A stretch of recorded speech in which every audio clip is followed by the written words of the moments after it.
백만개미 투자자를 위한 이기는 습관. 안녕하세요, 백만대군 주식TV입니다. 항상 우리 개인 투자자분들을 위해서 좋은 영상 올릴 수 있도록 노력하겠고요. 구독과 좋아요, 알림 버튼, 그리고 하단의 댓글로 응원까지 해주시면 감사드리겠고, 궁금하신 종목들, 그런 것들은 하단 댓글을 통해서 남겨주시면 제가 영상으로 보답해 드리겠습니다. 일단 지금 현재 구독자 145명입니다. 여기 공 하나만 붙이면 1450명인데 목표 지금 현재 1000명에 있습니다. 구독 버튼 많이 눌러주시면 감사드리겠습니다.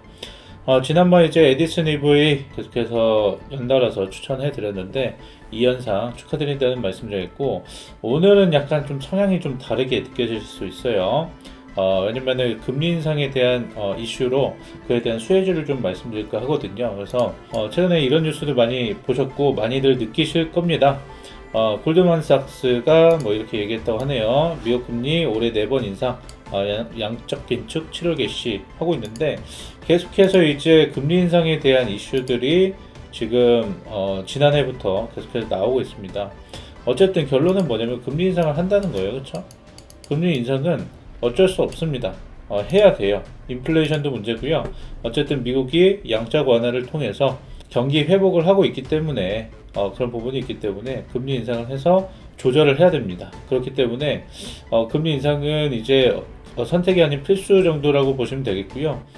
금리 인상을 했을 때 우리가 지금 시장이 지금 폭락이 오는 게 아닌가, 뭐 그런 생각도 드실 텐데, 오늘 자료를 통해서 수혜주들 말씀드리도록 할게요. 일단 이런 이제 이슈들이 있고 하는 건 다 잘 아실 겁니다. 근데 우리가 에디슨 EV 같이 화끈한 종목 잡는 거 중요하지만, 시장을 적절하게 대응해서 내가 이 어떠한 시장에서 당연히 뭐 그 리먼 브라더스처럼 이런 대폭락장이 온다라고 한다면, 미리 알아챘다라고 한다면 당연히 전부 다 팔아야죠, 주식을. 하지만 그런 상황이 아니고 지금 시장 상황이 지금 바뀌고 있는 것이다, 이렇게 인식을 하시면 될 것 같습니다. 그래서 이 자료를 준비해 봤는데, 이 미국 금리 추이예요. 언제냐면요, 이때가 금리 인상 시기입니다. 2015년 말부터 해가지고 2019년 6월 정도, 요 정도 여기 써 있네요. 이렇게 보시면 되는데, 이때도 마찬가지로 거의 제로금리 수준이었다가 트럼프 때죠, 이렇게 금리를 계속해서 인상을 했었습니다. 그러니까 이제 그때 당시에 이제 나왔던 이슈들이 미국 금리와 한국 금리가 이제 역전됐다, 그래서 뭐 자금 유출이 된다, 이런 뉴스가 많이 나오고 했었는데, 이때 이 시절 때 어떻게 움직였는지 한번 보자고요. 자, 나스닥 월봉 차트 보겠습니다. 똑같은 이 시기입니다. 이 시기 2015년 12월부터 2019년 6월까지란 말이에요. 이때 미국 떨어졌나요? 안 떨어졌습니다. 올라갔어요. 얼마? 나스닥은 90% 올랐습니다. 저가 대비 고점이 90% 올랐어요. 그리고 S&P 같은 경우는 62% 올랐어요. 저점 대비 고점이 62%나 올랐습니다. 그리고 다우지수도 마찬가지 72%로 올라가면서 계속해서 고공행진, 금리 인상을 함에도 불구하고 계속해서 고공행진을 보여줬거든요. 이 다음부터는 조금 이제 조정이 나오기도 하는데, 그때는 뭐냐면은 경기 둔화에 따른 그런 부분도 있었고, 또 이제 2022년 들어서는 코로나가 터지면서 다시 양적 완화를 지금 진행했었죠. 어쨌든 금리 인상을 한다라는 건 뭐냐면 경기 회복입니다. 경기 회복. 지금이 단순히 인플레이션 때문에 하는 게 아니고, 경기 회복 그 지표를 보면서, 고용 지표라든가 뭐 실업 지표 이런 걸 보면서 FOMC 의사록 같은 데 보면은 그런 걸 보면서 이제 판단을 한단 말이죠. 쉽게 올릴 수가 없어요. 근데 그런 걸 보면서 경기가 좋아진다고 하면 조금씩 조절을 하는 겁니다. 그렇기 때문에 경기가 좋아지는 국면이라고 보시면 되겠고요. 이 부분에서는 이 금리에 대해서, 금리 인상한다고 해서 하락장이 나오지 않았다라는 걸 이제 말씀드린 겁니다. 반면에 이 똑같은 시기에는요, 요 시기거든요. 2016년, 15년, 뭐 이때부터 2019년 이 시기에 한국은 반면 어땠냐? 금리가 움직임이 없었어요. 거의 금리 움직임이 거의 없었다. 그쵸? 기대감만 있어서 금리 인상을 한다라는 그런 우려, 기대 뭐 이런 것들이 있었죠. 하지만 미국 시장과는 달리 한국 시장은 좀 그 둔화되면서 이때 당시에 아마 그 반일 정서적으로 이제 반일에 대한 그런 부분들도 계속 이제 있어서 뭐 노노 재팬 뭐 이런 것도 많이 했었죠. 그러면서 이제 그 이 일본 우리나라가 외국계 자본들이 많잖아요. 특히 일본 자금들이 많은데 은행에서는 일본이나 이런 자금들이 많거든요. 근데 그런 부분에서 일본이 이제 통화 수합이나 이런 것들을 연장을 안 한다라고 이제 하는 그런 우려들이 막 많이 나왔었거든요. 그러면서 이제 우리나라는 아무래도 그때 이제 정치적으로나 뭐 남북 관계라든가 뭐 이런 것들이 순탄치만은 않았습니다. 그때 뭐 김정은 만나고 했지만 여러 가지 이제 그 트럼프와 김정은이 만나고 했었지만 그다지 우리나라에 큰 효과는 없었죠. 아무튼 그런 이제 국제적인 정치적인 그런 부분들과 함께 금리를 쉽사리 올리진 못했습니다. 그리고 소비 우리 경기 지수도 상당히 악화되었었죠. 뭐냐면은 부동산 자체도 이제 많이 상승한 것도 있었지만은 그런 것보다도 이제 아무래도 소상공인들 이제 일제 관련된 그런 이제 장사 또는 사업 하시는 분들 그런 부분들이 많이 막히다 보니까 기업들이 어려웠었죠. 왜냐면은 부품이라든가 이런 것들도 이제 많이 막혔었기 때문에 이런 부분에서 이제 금리 인상을 하면은 타격이 더 크기 때문에 어느 정도 이제 좀 유지를 한 것이 아닌가 싶습니다. 그리고 이 코로나 이후에 금리 인하를 하면서 제로 금리 수준으로 갔었죠. 이런 이제 스토리가 있다 이렇게 보시면 될 것 같습니다. 이런 국면에서 우리나라 지수는 어땠냐? 일단은 경기 회복 국면이라고 이제 생각이 되고 뭐 그러면서 이제 미국 그 시장을 좀 따라가긴 했습니다. 같은 시기 미국이랑 같은 시기고 같은 월봉 차트입니다.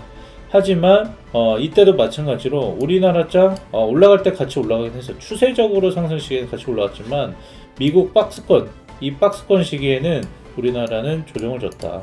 왜냐면은 미국 대비해서 우리나라는 고용이나 뭐 이런 지표 여러 가지 경기 지표들이 많이 있지는 못했고 그렇기 때문에 금리도 인상하지 못한 것이죠. 그러면서 지수도 조정을 받았다 이렇게 보시면 될 것 같고 이때 계속되는 이제 미중 무역 전쟁 뭐 이런 것들에 의해서 신흥국들 특히 이제 우리나라가 좀 많이 타격을 받은 상황이었고 미국이냐 중국이냐 뭐 아직까지 뭐 진행되고 있지만 이때도 그 부분에서 선택의 갈림길 뭐처럼 누구 하나 꼭 선택해야 되는 것처럼 그 이슈가 계속 지속되었고 뭐 미중 무역 전쟁 관련주 뭐 이런 무역분쟁 관련주들이 많이 이제 오르락 내리락 하던 시기였습니다. 아마 이때쯤에 많이 이제 힘드셨을 거예요. 지금 뭐 미국은 떨어지지도 않는데 한국은 맨날 조정을 받으니까 지금과 같은 상황이라고 보시면 될 것 같습니다. 그래서 이런 시기에 이제 어떤 종목을 잡아야 되냐라고 했을 때는 바로 이 주도 업종, 이 똑같이 상승하는 주도 업종 뭘까요? 금리 상승 시기에 반드시 하나쯤은 포트폴리오에 좀 편입을 했으면 좋겠는 그런 종목들이죠. 바로 은행주입니다. 그래서 은행주를 말씀드리면 우리나라 4대 은행이라고 하죠. 신한지주, KB금융, 하나금융지주, 뭐 우리금융지주들이 있어요. 신한은행, 국민은행, 뭐 하나은행, 뭐 우리은행 등이 있는데 이 시기에 보면요. 각각 시가총액도 다르고 금리 인상에 대한 수혜도 다르기 때문에 상승률이 각각 달라요. 뭐냐면은 대출입니다. 대출. 어쨌든 은행이라는 게 대출로 먹고 사는 거 아니겠어요? 대출로 은행은 이자 마진으로 돈을 법니다. 그렇죠? 그래서 기업이나 개인에게 대출을 해주고 예금 받은 걸로 대출해주고 여기서 이자 마진을 받죠. 이 예금 넣은 사람들한테는 이자를 주고 대출해준 사람들한테는 이자를 받습니다.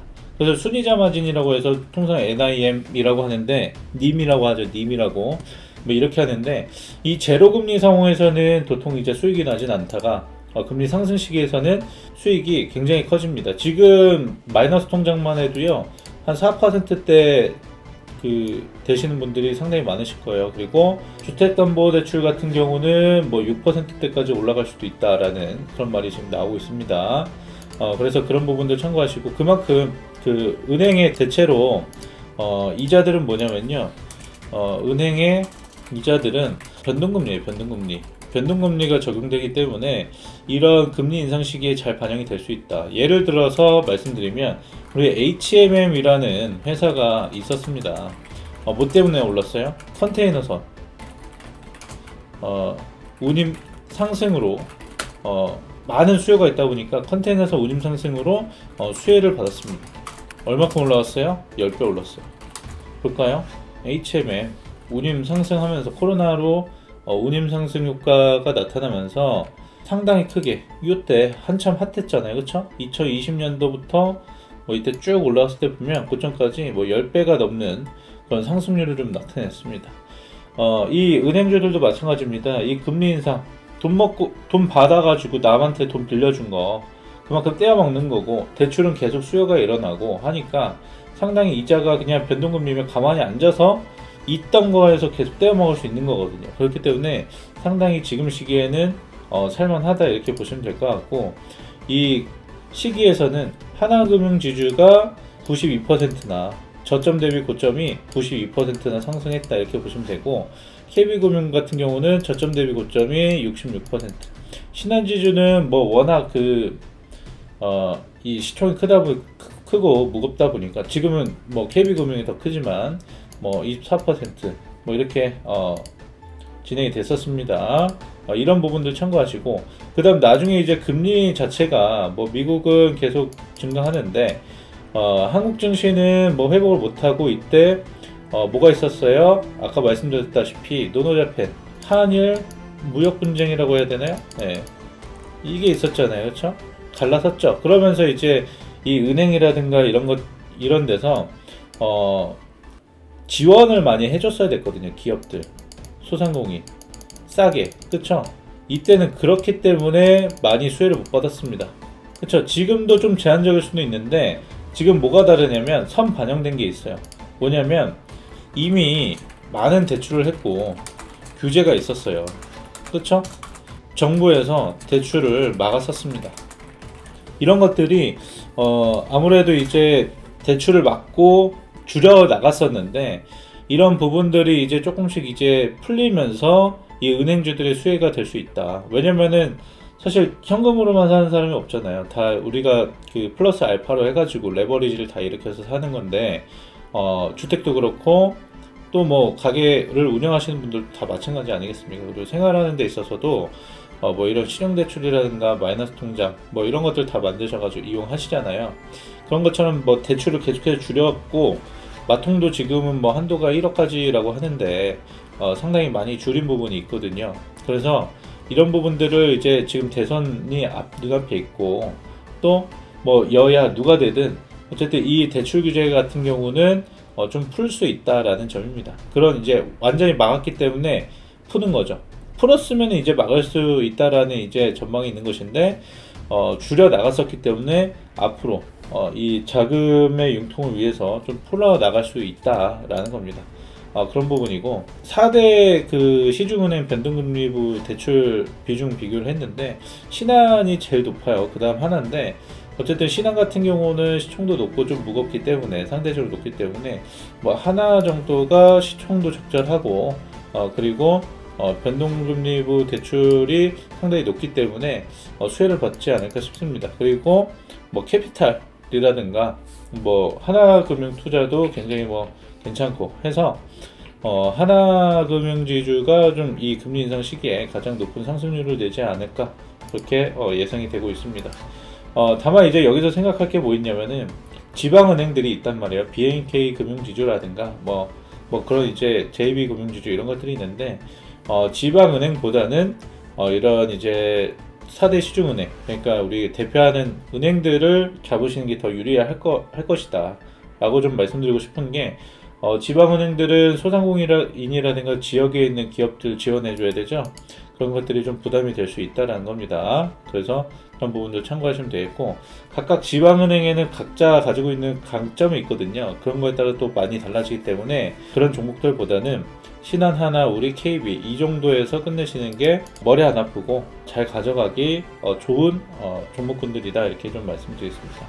그래서 영업이익 추이들이나 매출액 추이들을 좀 봤는데, 하나금융지주, 뭐 신한지주 같은 경우는 20년에 약간 소폭 줄었지만은 계속해서 영업이익 같은 경우는 매출액 뭐 전망치는 안 나왔습니다만은 영업이익 같은 경우는 21년, 22년, 23년 계속해서 증가할 것이라는 그런 전망치고요. KB금융은 꾸준한 뭐 상승세가 있어요. KB금융 같은 경우는 아무래도 이제 개인들도 상당히 많이 이제 이용하시는 그런 은행이고, 여러 가지 이제 채권단 역할을 많이 하고 있죠. 아무튼 이제 이 KB금융 같은 경우는 시총 25조고, 대장이라고 하면 대장이라고 할 수 있겠습니다. 이 그 은행 관련주에서는 대장주다라고 보시면 될 것 같습니다. 하나금융지주는 시총 14조, 그리고 20년에 상당히 큰 폭으로 이제 성장을 했고요. 이 부분은 이제 비은행 부분, 그러니까 캐피탈이라든가 KB금융도 마찬가지고요. KB금융도 마찬가지고 하나금융지주도 마찬가지고 캐피탈이 좀 큰 역할을 했는데, 이번에 중고차 시장이 많이 컸잖아요. 그쵸? 중고차. 차량 반도체가 이제 융통이 안 되면서, 아무튼 이 하나캐피탈, KB캐피탈에서 많이 이제 그 중고차 시장에 뛰어들면서 많이 대출을 해줬거든요. 그 중고차 시장의 대출이 또 이율이 높고 또 캐피탈이기 때문에 이런 부분에서의 이익도 생각하게 된다면 신한지주가 왜 이렇게 조정을 받았는지 그런 것도 좀 파악이 가능할 것 같습니다. 그래서 KB금융, 뭐 하나금융지주 두 종목이 좀 유력하게 이번 이제 시장에서 2022년에 한 번쯤 가져갈 만한 종목군들이다, 이렇게 말씀드리겠습니다. 특히 하나금융지주는 연 2번 배당을 2번 줍니다.